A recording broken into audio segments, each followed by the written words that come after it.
Wondering how accurate are the color temperature readings of the Smallrig P108 Pro and the RM25C lights? In this video, we perform a quick and simple test to satisfy our curiosity.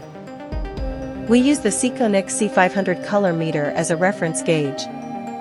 The light panel's placed about 30 centimeters away from the Sekonic C-500 in this series of tests.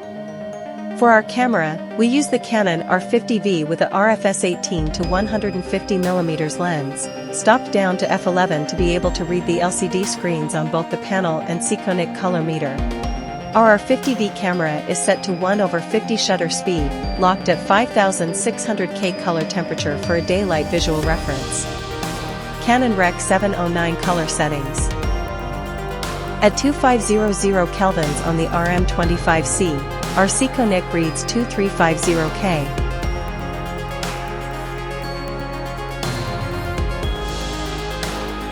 At 32,000K on the Smallrig, the Sekonic reads 2860 kelvins.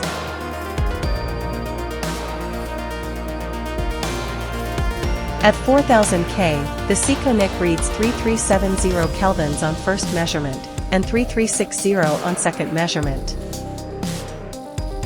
At 5600 kelvins on the RM25C, our Sekonic reads 4130K. There's no consistent shift as the color temperature increases beyond 5600 kelvins. We pushed up to 6500K and got a 4460 kelvins reading. 7500 kelvins on the RM25C, we got a 4760 on the Sekonic. At 8500K, we finally got a reading nearer to 5000 kelvins. Finally, we pushed to 10,000 kelvins and got a 5470K reading, nearest we can get to the 5600K settings on our R50V white balance. At this point, we can see that the whites aren't even bluish in tone yet.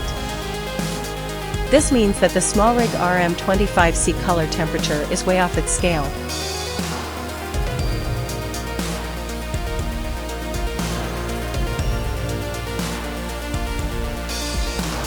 Now, let's take the measurements for the Smallrig P108 Pro light unit. At 2500 kelvins, our Sekonic is unable to detect. It's probably lower than the minimum 2300K reading capability of the C500.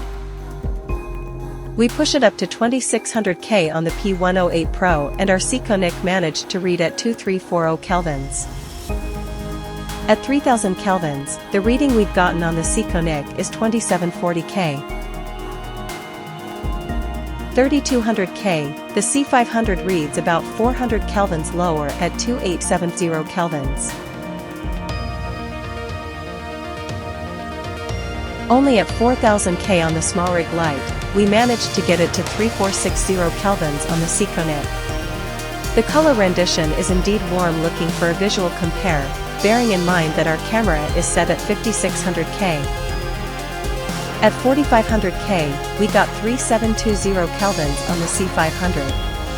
Similar to the RM25C lamp, we pushed to 5600 kelvins based on the LCD readout, and we only got a 4400K reading. Visually on the 5600K settings on the R50V, it's still looking a bit warmer than if the light is true at 5600K.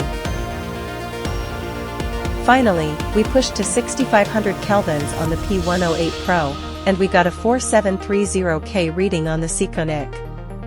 This lamp can't go beyond 6500K, and that concludes our little test.